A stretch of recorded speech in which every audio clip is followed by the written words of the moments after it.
एक बार सारे खबरों वाले शेयर शरद से समझ लेते हैं, जहां एक्शन ट्रेडिंग के लिहाज से हो सकता है। सारे स्टॉक सुनते हैं और उसके बाद में डिस्कस करेंगे। शरद बताएं।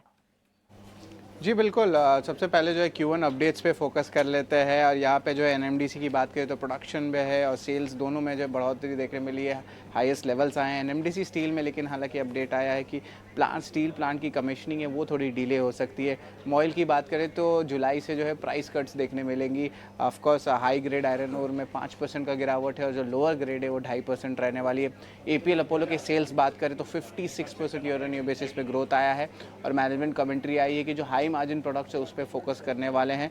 कोल इंडिया की बात करें तो Q1 प्रोडक्शन जो है सबसे हाईएस्ट आई है और सेल्स में भी 5% का ग्रोथ देखने मिल रहा है। अल्ट्राटेक सीमेंट में भी सेल्स का जो है 20% का ग्रोथ आया है, लेकिन याद रखिए रिलायंस ने जो आप कह सकते हैं पेटको के प्राइसेस है उसको 10% मंथ ऑन मंथ बेसिस गिराया है, तो इसका मतलब पॉजिटिव होती है सीमेंट कंपनीज के लिए।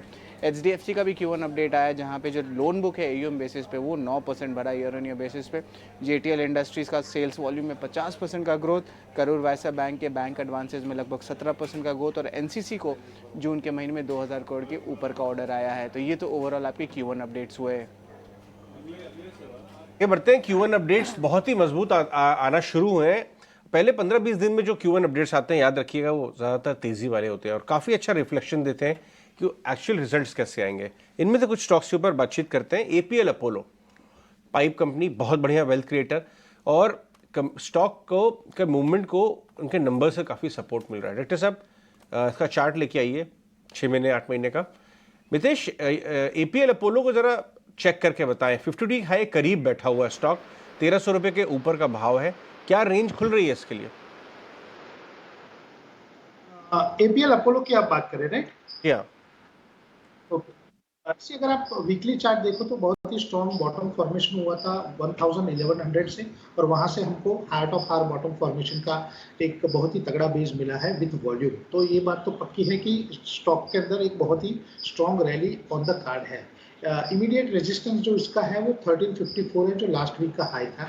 स्टॉक 1304 के ऊपर क्लोज है। मेरे हिसाब से डेफिनेटली करंट लेवल के ऊपर खरीदारी करनी चाहिए। Reason being is this that के बहुत ही कम समय में स्टॉक ने एक बहुत ही लंबी बारी खेली है 1086 से लेके 1398 तक की। तो थोड़ा पॉज है, लेकिन ये पॉज को बाय साइड ट्रेड फॉर्मेशन के लिए यूज करना चाहिए। करंट लेवल के ऊपर खरीदारी डेफिनेटली करनी चाहिए 1304 के ऊपर। आपका स्टॉप लॉस जो है वो 1150 का रखिए। पहला टारगेट जो ऑल टाइम हाई का उसका है 1400 वो होगा। दूसरा टारगेट हमारे हिसाब से 1550 का होगा। तो डेफिनेटली करंट लेवल के ऊपर एपीएल अपोलो में खरीदारी करनी चाहिए। Q1 के यानी कि जो बिजनेस अपडेट्स आए हैं वो बड़े सॉलिड आए हैं। एनएमडीसी, मोबाइल, इनफैक्ट कोल इंडिया अच्छे नंबर्स यहाँ पर उन्होंने पोस्ट किए हैं और कोल इंडिया के प्रोडक्शन जो है रिकॉर्ड स्तर पर हैं। अगर हम एनएमडीसी की बात करें तो प्रोडक्शन और बिक्री दोनों ही रिकॉर्ड स्तर पर हैं। अविनाश जी, आपने भी नंबर को निश्चित तौर पर विश्लेषण उसका किया होगा, इसको एनालाइज किया होगा। आपके हिसाब से कहीं मौके बन रहे हैं जो 3-4 शेयर हमने डिस्कस किए? नहीं, मुझे लग रहा है कि देखिए प्रोडक्शन का डेटा तो बहुत स्ट्रॉन्ग है, लेकिन मुझे लग रहा है कि अभी भी जो कीमतें हैं स्टील के, स्पेशली आयरन और स्टील की, यहाँ पे मुझे नहीं लग रहा है कोई बड़ा इम्प्रूवमेंट आया है, क्योंकि ग्लोबली मेटल प्राइसेस तब बढ़ेंगे जब चाइना का एंट्री ग्लोबल मार्केट में, मेटल मार्केट में बड़ी मात्रा में आएगा। तो मेरे ख्याल से देखिए नंबर को आने दीजिए, अभी तो प्रोडक्शन का डेटा आ गया है, बट मार्जिन कैसे प्ले आउट होता है वो काफ़ी इंपॉर्टेंट है। मेरे ख्याल से मार्जिन्स में डेफिनिटली थोड़ा बहुत कटौती या स्टेबिलिटी होगी, कोई बढ़ाव नहीं आएगा। तो मेरे ख्याल से जिनके पास है वो होल्ड करें। डेफिनिटली प्रोडक्शन पे पॉजिटिव न्यूज़ है, लेकिन मार्जिन्स पे अगर कोई इंप्रूवमेंट आता नहीं है, तो मेरे ख्याल से मार्केट्स में इसमें कोई बड़ी तेज़ी ये न्यूज़ फ्लो पे आएगी ऐसा लगता नहीं है।